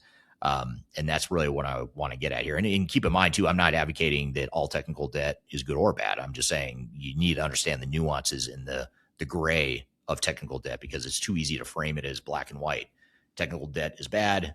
less technical debt is good. I would actually submit to you some technical debt is good. You should keep some of your technical debt. You should intentionally do that, because if it houses your competitive advantage, your unique workarounds, the things that your competitors could not in a million years ever replicate, then keep it. Why would you give that up and just move to a vanilla system that your competitors could use as well? So let's flip it around. In the financial world, I mentioned this a minute ago, debt isn't automatically bad. Smart companies use debt to strategically grow, to invest, to leverage other people's money. And nobody in the corporate finance world says that all debt is evil. Talk to your CFO. Ask your CFO, is debt always bad? They're probably going to say, well, in moderation, it can be effective. You could use it, if you can use other people's money and not get too overextended or over leveraged, that could actually be a good thing. So nobody ever says all debt is evil in the corporate finance world, but yet we do that here in the world of technology. And why do we accept that framing for technology if we don't accept that in the corporate finance world? So here's the part that Mark has confirmed that should get your attention too. This actually leads to lawsuits. When a company gets talked into a stripped down vanilla system that ignores the way they do business, the gaps in functionality show up at go live, and the vendor washes their hands and says, well, you shouldn't have tried to replicate your old processes. That's technical debt. And then in the meantime, the business just can't operate because you've given up all those things that were unique to you, that were important to your operations. Now you've given that up. And then so lawsuits do actually happen as a result of that. So that was a good point of clarification that Marcus made in really correcting me and saying, because I think I framed it as, hey, this isn't necessarily a lawsuit legal issue. And he corrected me and said, no, actually it is. It can be. So that was a really good unpacking of how this concept can actually lead to not only failure, but potentially lawsuits too. So the other thing that the dirty little secret, another little dirty secret, I should say, in the industry is that even if you rip out all of your so-called technical debt and move to a shiny new vanilla cloud system, you're just building new technical debt. 5 or 10 years from now, someone will point to that system and say the same thing. It's like a hamster wheel. And in fact, I think it's even more risk nowadays, because I think with AI especially, the monolithic single ERP model is dying. I just don't think it's going to be around for much longer. And I've actually been wondering for 10 or 15, 20 years now, what would come after ERP. And I think we're finally at the point where we're seeing the end of a life cycle, and we're on the tail end of that life cycle of ERP. So if that's true, if you think there's a reasonable chance that that statement is true and that risk is true, then why would you double down on the model that may be completely obsolete? It's like it's like if you were in the early 2000s or early 2010s, if you remember back then, it'd be like back then saying, you know what, I'm going to invest in a bunch of new mainframes. Like imagine doing that in 2015. 10 years ago, you would have said, hey, I'm going to invest in a bunch of mainframes. These mainframe sales reps are telling me that I've got too much technical debt. Mainframes are the future. I'm going to invest in it. Well, you've got to think for yourself. And in 2015, I'm being a bit hyperbolic here. I'm exaggerating the scenario, but it to me, I think we're going to look back at 2026, the mid 2020s, and look back and wonder why were so many of us doubling down on this model that was clearly dying. And so that's another reason why I would not trust that you can just get rid of your technical debt and problem solved, because I think no matter what we do right now, we're inevitably creating more technical debt that will need to be repaid at some point in the future. It's just a matter of how long can we get away with it? How far can we extend that technical debt? So when someone labels your secret sauce as technical debt, don't just accept it. You have to ask yourself, is this a liability, or is this a thing that makes us competitive? Because for your business and your industry, that customization might be the best practice. What I think was funny, I don't think the person I was debating with thought it was funny, but I had a debate with someone online about, I tried to turn that on its head a little bit, the technical debt concept. And I said, well, let's think of it this way. Let's think about M&A activity or companies that are highly leveraged. There's companies that have financial strategies of using debt, other people's money, to grow their companies. And so how is this any different? I mean, you can use debt debt could be a positive thing. I mean, we all as consumers think, okay, I've got a credit card balance, I've got to pay off or whatever, it's bad. But businesses do it all the time. Businesses always use debt to grow their businesses or to invest with other people's money. So I always view it as you're doing it on the financial instrument side of things. Why not do it with your technology? Is that a terrible thing? And of course you get, people that think that that's pure blasphemy that I would even say that, being in the technology industry, but it's true. I mean, you got to look at where's my real value, and where's the real payoff, and where's the real risk, because you might just be replacing, you might be replacing technical debt, but now you're creating operational debt that's really hard to get out of, and you're sort of trapped in that situation going forward. Oh, go ahead, Marcus. None of that is good, right? I mean, none of that is a benefit to the customer. Yeah, absolutely. I want to turn to the audience. The audience has been eerily quiet. I thought I was having a technical issue, which is why I get up to get my iPad thinking I'm not seeing the stream, but now we're finally getting some questions come in here. But there's a whole thread going on LinkedIn right now about what governance framework to use for your public cloud environment and how do you ensure AI governance evolves quickly enough to keep pace with the rapid advancement of AI technologies. I'm gonna shift that into a more relevant topic for you, Marcus, which is, what are the ways that we can still leverage AI in our enterprise technology environments without giving up this control or giving up our IP in a way that helps competitors? Is there a way to use AI in a smart way that actually helps you but doesn't unintentionally help your competitors or take away from your own competitive advantage? Yeah, and I think what you want to do is have an understanding of how their artificial intelligence tools and functionality really works. You want them to be able to explain to you, exactly what they do with the inputs and have some guardrails about what kind of inputs you're going to put into that artificial intelligence functionality. And I think, from a contract negotiation process, a governance process, if you will, which is what the contract is, I think you want to explicitly identify, whatever kind of key workflows that you have, what kind of key processes, and certainly trade secrets, with as much specificity as you can in the contract, call them out. And I think you want to carve those out of any kind of broad licenses that are granted to the vendor to utilize that information. A lot of times the utilization of that data is subject to some sort of broad definition of customer data. And it's just anything that you enter into the system, and they can do with that what they want. And where that's generally problematic when it comes to some of these key pieces of information. But if you, to the extent you can carve them out from that, I think you're going to be in a better position than you otherwise would. You want to have strict use restrictions on what that vendor can do with that information, deletion obligations upon the termination of that functionality, upon deletion upon the utilization of that data. You want to be able to audit your vendor to make sure that they're complying with these contractual restrictions that you put in there. You're going to want to have confidentiality provisions that have limitations on their ability to use that data for benchmarking and the like.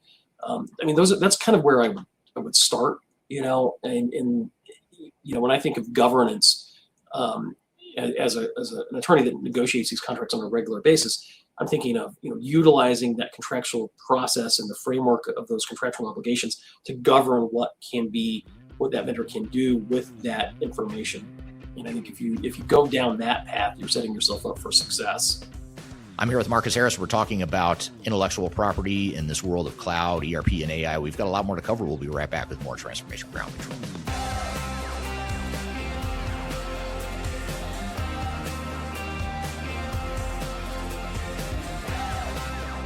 I'm Greg Benton. I'm the Chief Strategy Officer with Third Stage Consulting. And if you are embarking on your digital transformation journey or in the middle of that journey in 2026, you're going to want to see our digital transformation report. This latest edition really dives into a lot of the key trends that we're seeing in the marketplace and the ecosystem right now. It also highlights a number of the things that are happening with AI being an important component and integral part of the ERP systems that are leading the way right now. Also, the shift toward composable and best-of-breed cloud solutions is really accelerating the decline of monolithic ERP replacement. The opportunity to download the report is found at thirdstage-consulting.com. And you'll also find other tools that will help you in the initiatives and the business planning that you're doing for 2026. Don't leave phase zero without it. Reach out today. I want to encourage you to read our Guide to Organizational Change Management. It's a free report or free guide that we published. It's one that I actually wrote that talks about best practices and lessons learned as it relates to change management. So as you know, on this podcast, we cover a lot of stuff related to the human sides of change, organizational change management, including training, communications, org design, all kinds of stuff as it relates to change management. So if you're trying to learn more about change management, or you're looking for more direction and ideas on how to get started on your change management strategy and your overall journey, be sure to check out this guide. You can read it by scanning the QR code on the screen in front of you, or in the links below for this particular podcast episode. You can find a link to take you to the page that'll allow you to register to go ahead and download that and read it for free. So be sure to check it out. It's the Guide to Organizational Change Management, written by yours truly. I hope you enjoy it. Let me know what you think, and hope you enjoy the rest of this episode.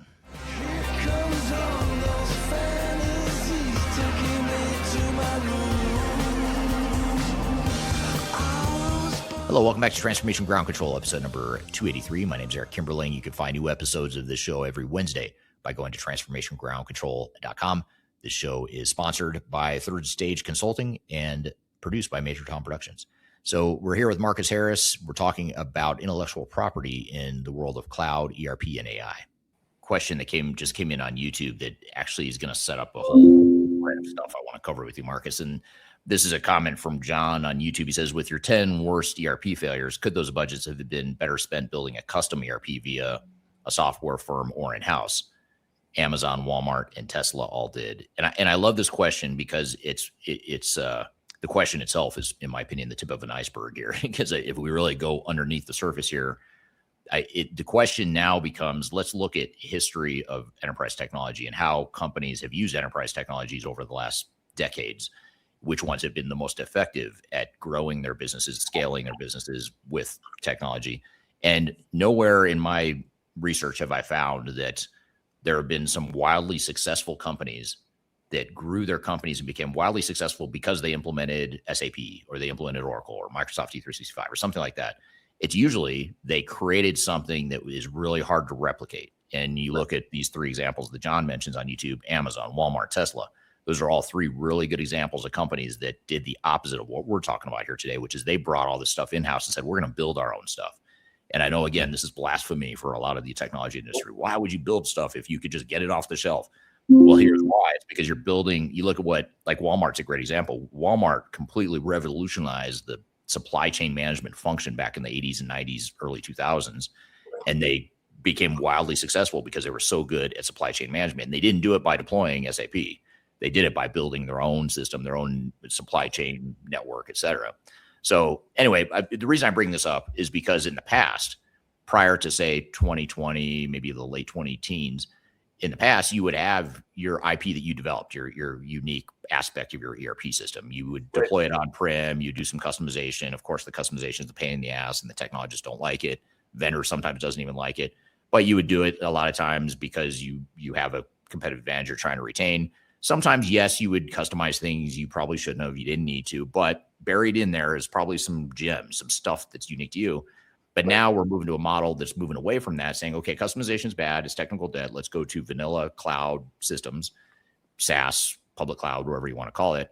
And now you have limited flexibility to build those competitive advantages. And I don't think we're going to see the next Walmart, Tesla, Amazon, or whoever coming out of this cloud world. It's not going to be because they deployed a SaaS system. It's going to be because they did something that no one else can do that's very hard to replicate. But what are your thoughts on this? When you think about intellectual property and protecting and building your competitive strengths, how does it fit into the world of technology, in your opinion? Yeah, well, I mean, I think if you look at that and with that analysis, I mean, I think you can't argue that, Walmart, Tesla, and Amazon, haven't revolutionized the way that they've done business in those particular industries. And you're right, they didn't do that by, implementing standard vanilla off-the-shelf software where, the concept of technical debt was minimized and seen as bad. And they adopted, SAP or Oracle's version of whatever best practices were for their particular industry. They did they did the things that we've been talking about, right? They embraced those things that made them unique. And whether you call that technical debt or not, it doesn't matter. There's value to that. And as an intellectual property attorney, that's where the competitive advantage is, and that's what you need to protect, because that is what differentiates you and makes you a great company. And again, if it's a race to the bottom by implementing homogenized cloud-based systems that have the same vanilla best practices for everybody, that's not doing your business any favors in some ways. I mean, I think it's efficient, it's cheap, but what are you giving up, for the benefit of that efficiency gain? And you're very much giving up, the future of your company in some ways. I mean, that sounds incredibly dramatic, but if you look at it in the context of this question, that's right there. And do you have, as a company, the financial resources or the technical expertise, to develop a software system that is sophisticated as Amazon's or Walmart's or Tesla's?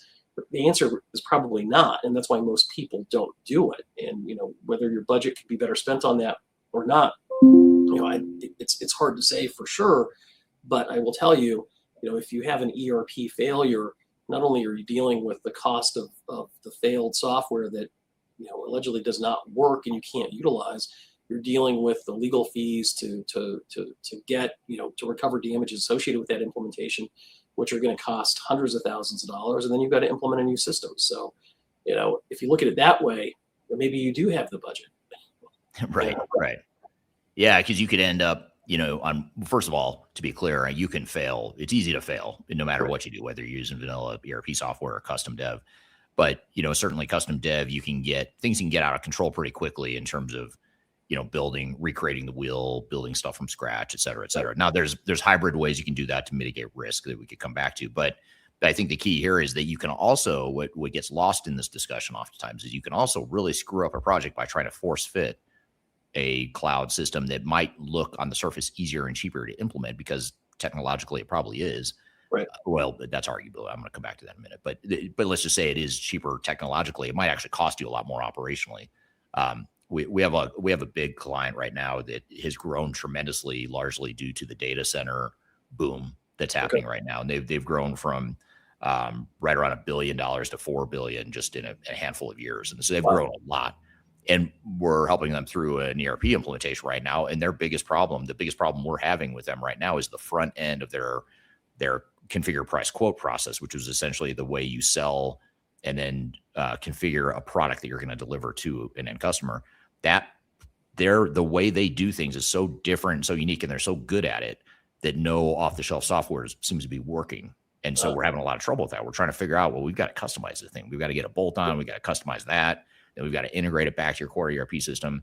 And it sounds like a technologist nightmare. And in many cases it is. But we look at the other side of this. You look at what the CFO is looking at, the COO, and et cetera, et cetera. They're saying, well, that's a showstopper. We're not just going to use the system off the shelf because we don't want to change anything technologically. We need to keep our competitive advantage. Yeah. And this is one top of mind sort of thing that we're seeing right now. We see it all the time with customers. You've got to make the decision that makes the most business sense, not just look at the technical lens. Yeah. And I think that gets lost, you've got all these competing pressures, but fundamentally, this is a business tool to enhance your business and to give you a competitive edge. And so if you're not getting those things out of it, then what's the point? So here's a quick question for you. I want you to sit back and think for a moment and name a company that became a market leader just because they implemented SAP or any other leading ERP system. Just name one company. I'll wait. Kidding, of course, I won't wait. But let me know if you think of one, because I cannot name one. I can't name a company that, because of their choice to implement SAP and or insert big ERP vendor here, I can't name a company that was successful largely because of that. Now, I can name companies that saved money, they had successful implementations, they improved their business, but it wasn't core to their business model in any of these cases. It wasn't something that made them, who they are today and whatever. And you can't use ERP to become a market leader. And that's the point. You look at companies that genuinely revolutionize their industries, like the audience member mentioned. Amazon, Walmart, and Tesla were two of them that that audience member just mentioned a minute ago. None of them got there by deploying a vanilla off-the-shelf ERP system and adopting someone else's best practices. They built their own capabilities. So Walmart revolutionized supply chain management by building their own system, not by buying one out of the box. Now, I'm not saying every company should go build a custom ERP system from scratch. That would be ridiculous. That would be reckless at best. But most don't have the resources or the expertise, and it's a great way to fail if you do it recklessly. That's not the lesson. That's not the thing I want to leave you with. But the lesson is that your competitive advantage will never come from the same software that your competitors buy, especially if you're using a vanilla cloud off-the-shelf system. A vanilla cloud system might be a necessary cost of doing business. It might tighten up your operations, but it's not going to be what makes you win. What makes you win is the thing that's hard to replicate. And that thing almost always requires some flexibility, some customization, some part of your stack that's uniquely yours. So as we race towards homogeneized, again, that word I made up, how about I just say homogeneous? So as we race towards homogeneous, one-size-fits-all cloud system, you have to ask yourself, if everyone in my industry is running the exact same vanilla software the exact same way, where does my advantage come from? Because I don't think the next Amazon or Tesla is going to emerge from a SaaS system that everyone else is using too. And by the way, there's a middle ground. It's not a pure build or buy. Platforms like Salesforce let you buy the core and build your own extensions on a common supported tool set. In those cases, you get the differentiation without the nightmare of a fully custom system that only you can maintain. And that's often the smart play. And it's not just Salesforce. It's you look at what NetSuite is doing. NetSuite is starting to open up their ecosystem to third-party developers and custom apps. There's platform as a service, workflow automation type tools. Rapid is an example that was founded by Jan Bond, who founded Bond Software years ago. So there's a lot of different systems that allow you to use a common tool set to create something that's unique to you, that is going to be hard to replicate because it's unique to you and it's your intellectual property. It's your secret sauce. HelloPilot says customizing Dynamics 365 these days is easy. I don't know if it's easy, but it's probably easier than it was, especially with Copilot and other AI tools you can use to be doing that. HelloPilot just makes a very wise suggestion saying that don't fail. Good advice. Do not fail. Right. Yeah, HelloPilot has all the answers. And actually, HelloPilot has another really good comment here. And thank you for the comments, HelloPilot. I'm kidding when I sound facetious like that. But HelloPilot says the market is changing. It's a mosaic world, and AI will allow easier customization. I think that's a huge point that we haven't really touched on yet. Customization is not what it used to be. It doesn't require as heavy of a lift as it used to. And now you've got more tools at your disposal to be able to customize or to custom build stuff. I'm not saying do it when you don't need to, but you've got to be strategic about when and where you do that. And there might be parts of your business where you need to do that. Are you seeing more customers that are heading down that path, or that are considering more custom build type stuff? Or we're not necessarily seeing more custom builds. I mean, we're seeing the adoption of kind of traditional ERP systems that we've all heard about. But what we are seeing in another part of our practice is really the rise of vibe coding and software companies that are emerging where they appear to be credible threats to enterprise technology in the value add that they say that they offer is where you can essentially vibe code an entire back-end software system to run your business. And I think that raises a tremendous amount of intellectual property and legal issues, because the way the law is structured right now with respect to intellectual property is if the AI tool has created the output, that's not protectable from an intellectual property standpoint, certainly from a copyright standpoint. And there are nuances here that I don't want to go down the rabbit holes, but as a general concept, this is accurate. And the implication for that is, okay, well, if I'm utilizing artificial intelligence tools to make customizations and modifications to address unique business processes that give me a competitive advantage, you have to understand and acknowledge that you may not own those modifications and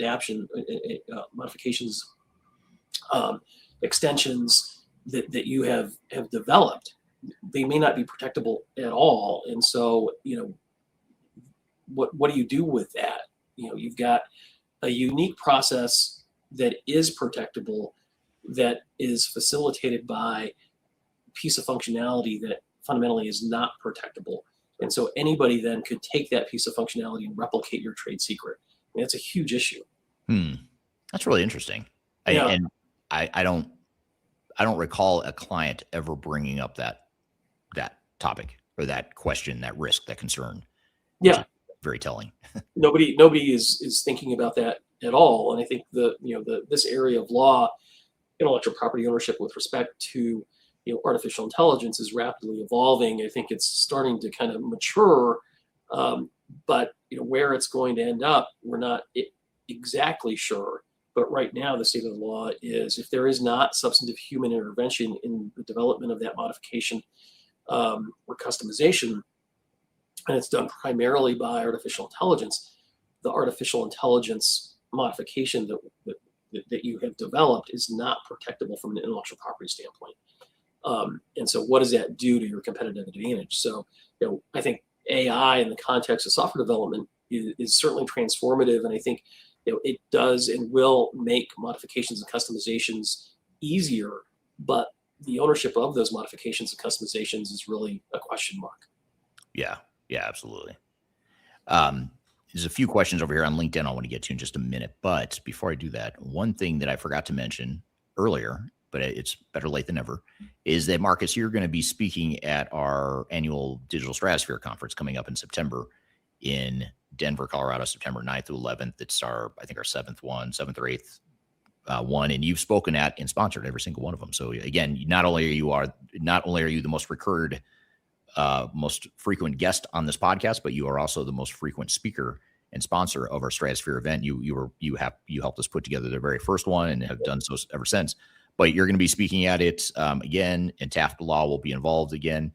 So really excited to have you guys, and I do want to invite the audience here to learn more about the conference, because we just published the agenda, the speaker list. You can scan this QR code right here, and it'll take you to the event page where you can learn more about that event. But you can join it in person in Denver, get to meet Marcus and I and a bunch of other speakers. If you can't be here in person, you can also join remotely. You can buy a virtual pass where we'll stream it live. We take questions from the people on the stream as well. So really hope you guys can make it. Just scan this QR code if you want to learn more about it. And it's a great event. It's a lot of fun. It's good networking, good peer networking, good lessons from other people. And it's also independent tech agnostic. So it's not meant to sell you on any software of any sort. It's meant to just help you understand some of these lessons we're talking about here today. Yeah, I can't speak, highly enough of this event. It's something we have been involved in as a firm, and me personally since the very beginning. And there's a reason for that. We believe in it. The speaker lineups are almost always amazing. You've had Jan Bond at a couple of them. His insights are always super interesting. Emma Roloff, I think, has been a past sponsor as well and speaker.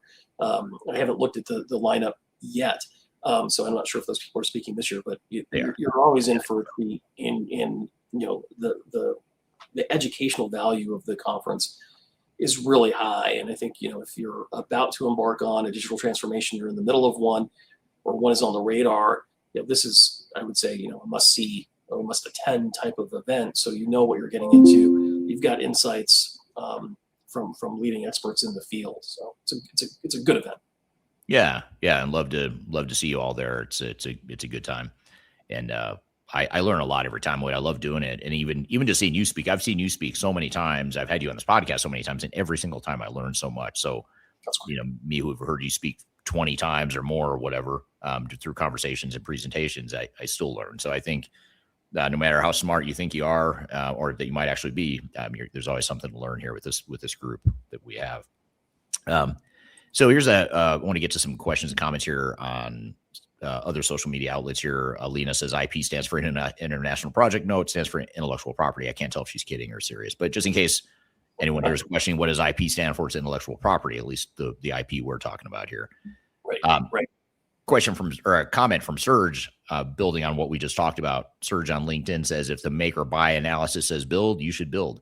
The one caveat I'd throw in here to what you're saying, Serge, I totally agree with you. I would just say the analysis itself needs to be done by someone other than your software vendor that's trying to sell you software, because they're gonna put together a business case that's gonna show you how amazingly powerful that ROI is gonna be if you don't build, if you just use the buy aspect of things. And the other thing too, one thing I haven't mentioned that I think is worth noting here is when we talk about build and buy, it's not either or necessarily. There's a hybrid, sort of a gray area too. You could do a partial, buy a platform, like for example, Salesforce. You can go buy Salesforce as your CRM system, but then you also have access to the entire platform of third-party apps and tools you can use to either build your own apps on the Salesforce platform, even outside of CRM, and or you can go find someone else who's built a third-party app on that platform. So you can do it in a way that leverages common tools and gets you out of that risk of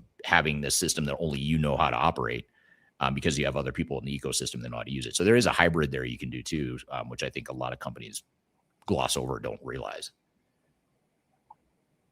Let's see. Oh, here's a good question that's right up your alley, Marcus. This is from John on YouTube. John says, if you're implementing a major off-the-shelf enterprise software system, is it a best practice to hire a contract or governance attorney? If so, how and where in the world could I find one? I'm sure you have some thoughts on this, Marcus. Yeah, look, you need to hire somebody that's experienced in contracts. Ideally, it should be an attorney, but I think what you really want is you want to kind of have a three-tiered structure to the way that you're going to adopt the software. You want to have, in my view, some sort of, I would say, a tech agnostic consulting company that is going to help you select the software, develop an RFI or an RFP, something along those lines. And this is best practice. I don't think you need to do all of these things every time, but certainly this is the way you should do it, in my view. And Eric, maybe you might disagree or have some additional tips.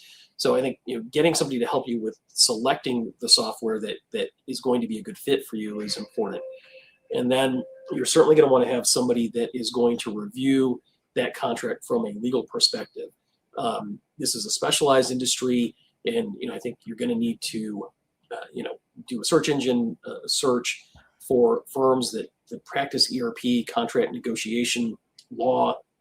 There aren't a ton of them, so if you're going to have a handful of choices, I think then you're going to want to vet them, get customer references, client references, and get a good fit, understand the way that they look at these agreements. And again, you want somebody that is going to be able to point out issues, but really, look at those issues from a practical perspective, holistic perspective, understand the risk that they present, and give you good, solid advice. Just because something is a risk for most of their clients doesn't mean it's a risk for you. And so it's not a cookie cutter approach necessarily. And then I think you're going to want to go back, to some sort of an expert that's going to be able to advise you on pricing, discounts, see if you're getting a good deal and trying to negotiate that type of a structure. The attorneys are going to be able to give you general advice around, what they think a deal looks like, but that's not really in their wheelhouse. They're not so concerned about the numbers and, the kinds of future options that you're getting and whether it's a good deal or not. Somebody like a Gartner or somebody along those lines, I think is probably a good option. So yeah, you do need, experts on your side. And you've got to understand too, the contract that you're going to get from any vendor is going to be one-sided, unreasonable, shift all the risk of that software acquisition or implementation to you and minimize their risk. And if something goes sideways during the implementation or your use of that software, that contract's not going to serve you very well if it hasn't been reviewed and negotiated. And again, you're trying to give yourself a dog in the fight by modifying that contract in a way that gives you some leverage and really functions as a tool to govern your relationship with that particular vendor for the duration of the project and for your use of that software. So that's how you do it, in my view.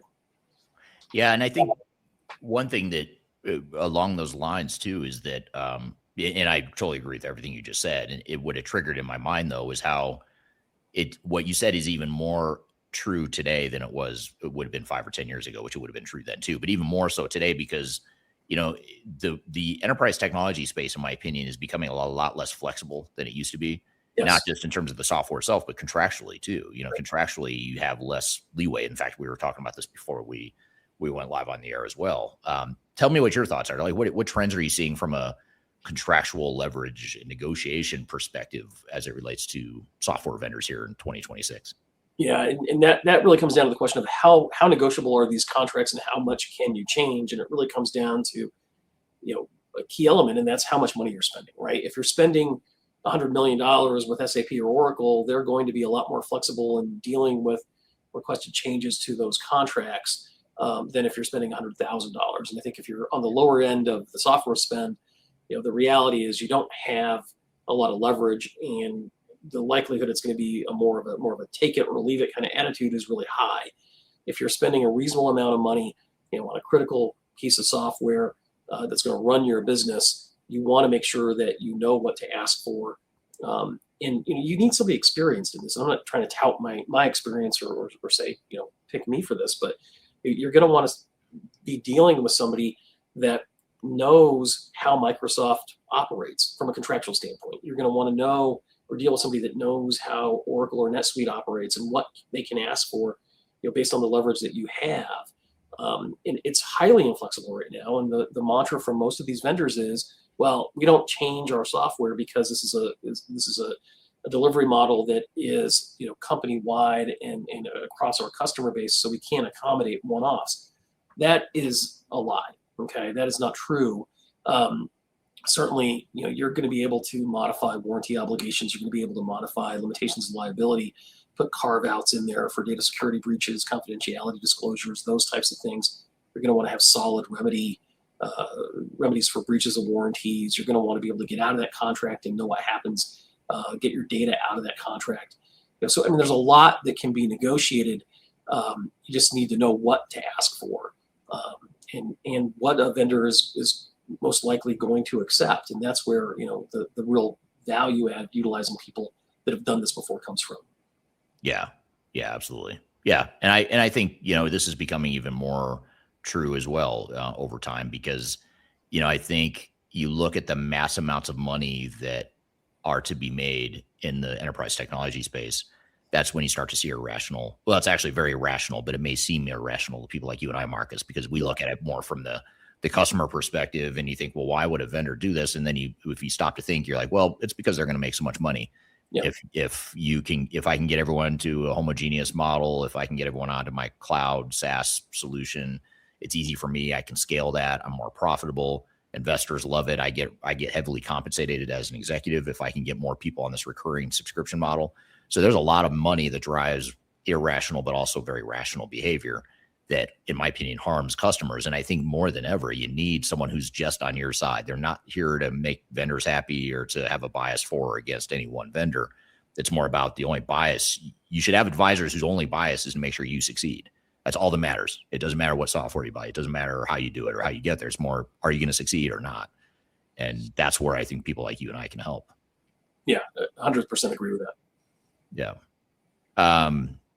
John said, thank you, gentlemen, on your time and advice. FYI, I ordered your first book, EK. Thank you for buying it. Buy all three while you're at it. I'll sign them for you if you do that. So, but that's a good start to buy the first one.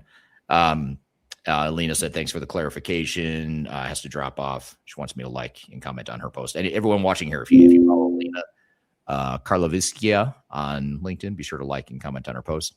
And then one last question, and then we'll wrap it up here, Marcus. But this is an interesting thing, because I think this is a good question, but it also raises doubt to what you and I have been talking about here today. And this is from Lean on LinkedIn. Lean says, but who's responsible for AI vibe code when things go wrong? And this is a valid point, but I also think that it's a big enough fear that a lot of companies will say what you just said, Marcus, and what you said, Eric, about custom build and creating your own proprietary technologies. It's a terrible idea because I don't want to have to manage that going forward. Especially if I build it using vibe code or whatever. Yeah. What are your thoughts on this? I mean, it is a risk. It's a real cost, but how do you navigate that? Well, I mean, again, I don't want to go back to the contract, but I will. And if you look at the disclaimers, the limitations of liability, the indemnity obligations in these types of contracts, and I'm talking about AI contracts specifically, and contracts in the ERP space that are dealing with AI functionality, they disclaim almost all responsibility associated with artificial intelligence outputs, which is what we're talking about. In my view, I mean, you can go a few different ways with this contract, or this comment rather. But if you put in certain inputs to generate code, and that outputted code is problematic, be assured that vendor is going to wash their hands of any responsibility for it. So who's on the hook when things go wrong for that? You are. And you're not going to have very many contractual rights to go after the vendor if their contractual obligations are going to end with their build of the system, the functionality that you're utilizing to generate the outputs. That's not true with every vendor, and there's ways to get around that from a contractual perspective. But this is why it becomes important for somebody to look at these documents, because they can account for these things and try to give you some reasonable path forward if something does go sideways. And I don't.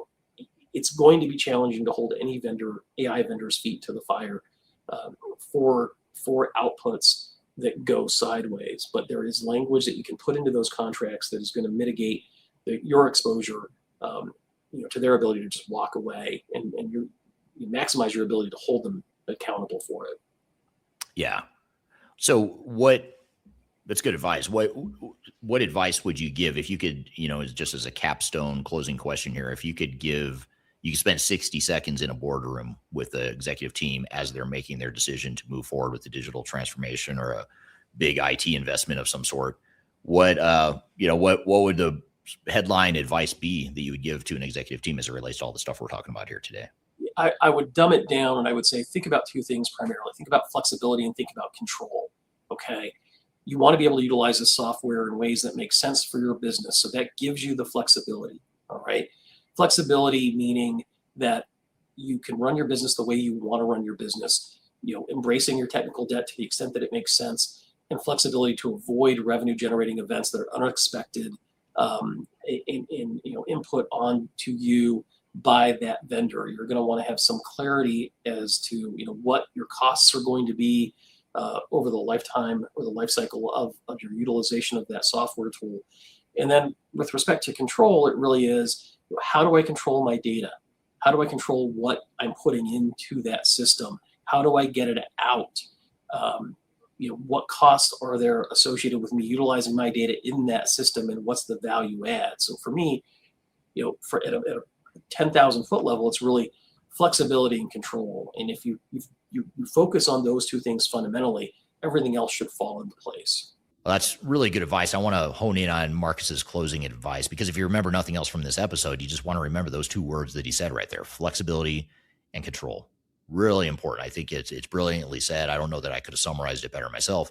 And let's talk about both of them here. Flexibility, it means you can run your business the way your business needs to run, not the way the software dictates. It means you're embracing the customization that makes sense for you, and you're doing it selectively, but you're doing it deliberately. And it means you're avoiding the surprise revenue generating events where a vendor charges you to access your own data down the road.